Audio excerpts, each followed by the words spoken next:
अभी अभी 200 साल पहले मेरी आंखों देखी बात है। एक मर्तबा पानी में आग लग गई और जो उसमें मछलियां थी ना वो सारी पेड़ पे चढ़ गई और पेड़ पे भी ऐसे चढ़ गई जैसे कि भैंसें चढ़ती है। एक बार तो मेरे दादा ने 2 किलो मक्खन खा लिया था। फिर दूसरे दिन सुबह सुबह बाथरूम में उसकी लाश मिली। ये फलां का बेटा है ना, देखा सलाम ही नहीं कर रहा। बेटा, ओ बेटा, सलाम तो करते जाओ। करो बेटा, कहाँ जा रहे हो? अंकल वो मुझे ब्लड डोनेट करने जाना है। डोनेट? तुम्हें तो खुद 2 बोतलों की जरूरत है। आजा आजा आजा आया बेटे। सलाम। वालेकुम। अरे बेटा हाथ तो मिलाओ, बाद में जाके धो लेना। ये क्या? इज्जत कर रहा है तुम्हारी। वैसे हो तो सलाम भी नहीं पा रहा था आपसे। बेटा सलाम करना सीखो। सलाम अलैकुम, सलाम अलैकुम, सलाम अलैकुम। हमारे साथ बैठोगे तो बहुत कुछ सीखने को मिलेगा बेटा। हमने भी जो कुछ सीखा है अपने बड़ों से ही सीखा है। पहले क्या हुआ करता था कि टीवी और मोबाइल का जमाना नहीं था। मेरे दादा बताया करते थे कि ये धरती एक सांड के सींग पे खड़ी है। पर वो तो स्पेस।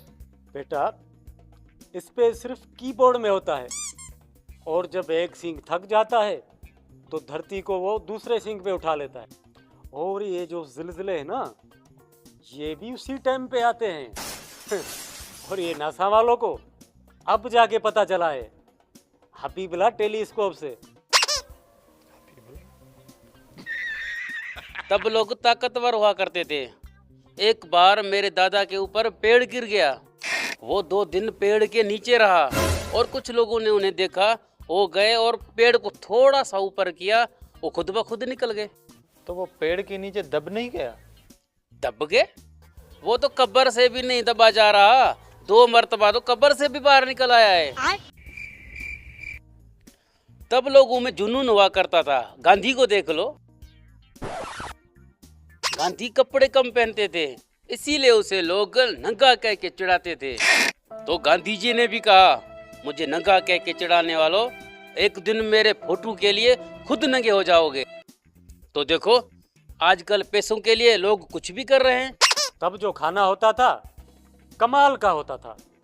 दूध, दही, मक्खन और इतने बड़े बड़े पराठे। और एक बार तो मेरे दादा ने 2 किलो मक्खन खा लिया था। फिर दूसरे दिन सुबह सुबह बाथरूम में उसकी लाश मिली। ये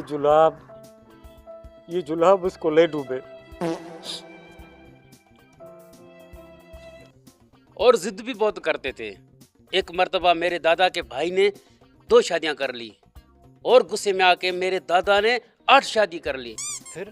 फिर उसके खून की कमी की वजह से मौत हो गई।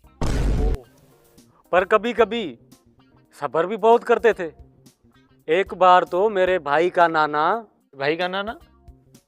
वो हमारी माएँ अलग थी ना। अरे वो अंग्रेजी में नहीं कहते, mother from another daddy's father. हाँ, तो एक बार उसने सुन लिया कि जंगल में मोर नाचा किसने देखा, तो वो देखने चले गए। 10 साल के बाद उसे पता चला कि वो मोर नहीं, वो तो बतख थी। तो वो 10 साल और किसी जंगल में बैठा और 10 साल लगाने के बाद भी कुछ ना मिला। आखिर में छोड़ो बेन स्टोक बोल के चले आए। अच्छा, वैसे सुना है तुम्हारे बेटे ने जुआ में 50,000 जीते हैं। पता नहीं यार, ये जो बच्चे हैं ना ये बिगड़े हुए हैं। पर हमारा भाई जो था ना वो सबसे अदब से मिलता था। तो वो अभी कहाँ है? वो फिलहाल जेल में है। फिलहाल जेल में है? क्या शाम तक वापस आ जाएगा क्या? वैसे आपकी नज़र में बेहतर तो वही है जिसको सलाम दुआ करना आना चाहिए, चाहे वो कोई खूनी ही क्यों ना हो। तरबियत तो बस हाथ मिलाने में ही दिखती है ना। वो तो ठीक है, लेकिन मेरे जो दादाजी थे ना